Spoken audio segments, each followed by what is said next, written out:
I'm Mr. J. Today we're talking about wildfires in South Korea. It's our advanced video for Monday, March the 24th, 2025. You can tell from our AI pick, obviously the news is bad news, right? It's not good.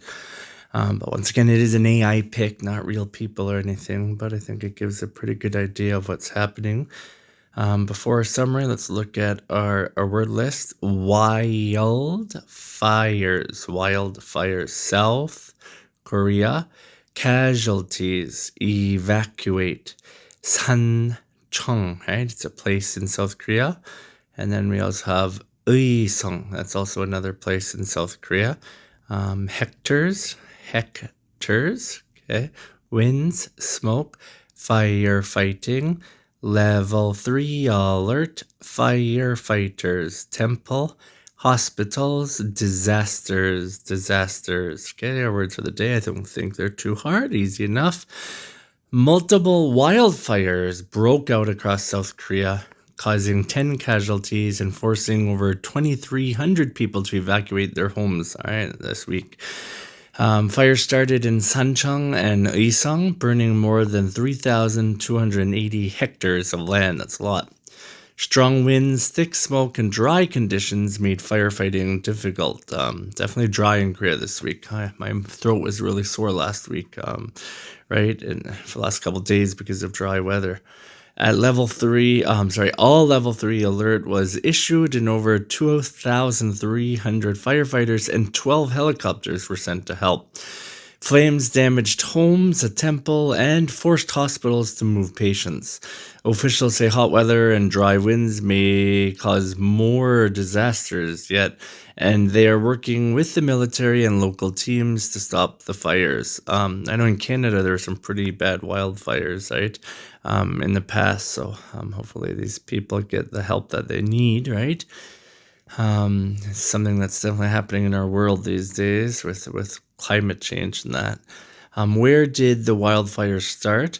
How many people had to evacuate their homes? What made firefighting difficult? What type of alert was issued? And what buildings were damaged by the wildfires, right? I mean, probably lots of buildings, but specifically mentioned in the article, okay? All right, now for the next week or two, we're going to do business words, business-related words. So today we're doing deal. There's the first and the non-business meaning.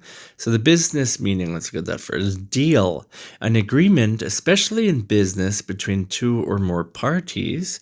And the non-business meaning, deal, to handle or manage a situation or person. Okay, pronunciation. Here we go. Spelling D-E-A-L.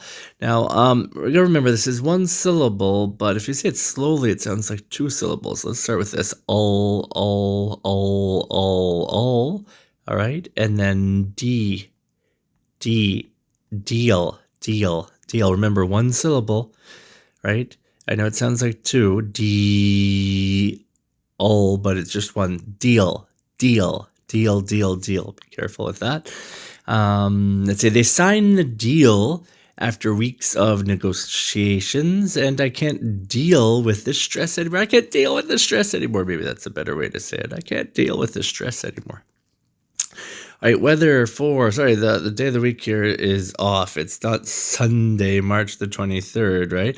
Today is the 24th, so this is supposed to be for the 25th, right? The 25th. Okay, it's a typo.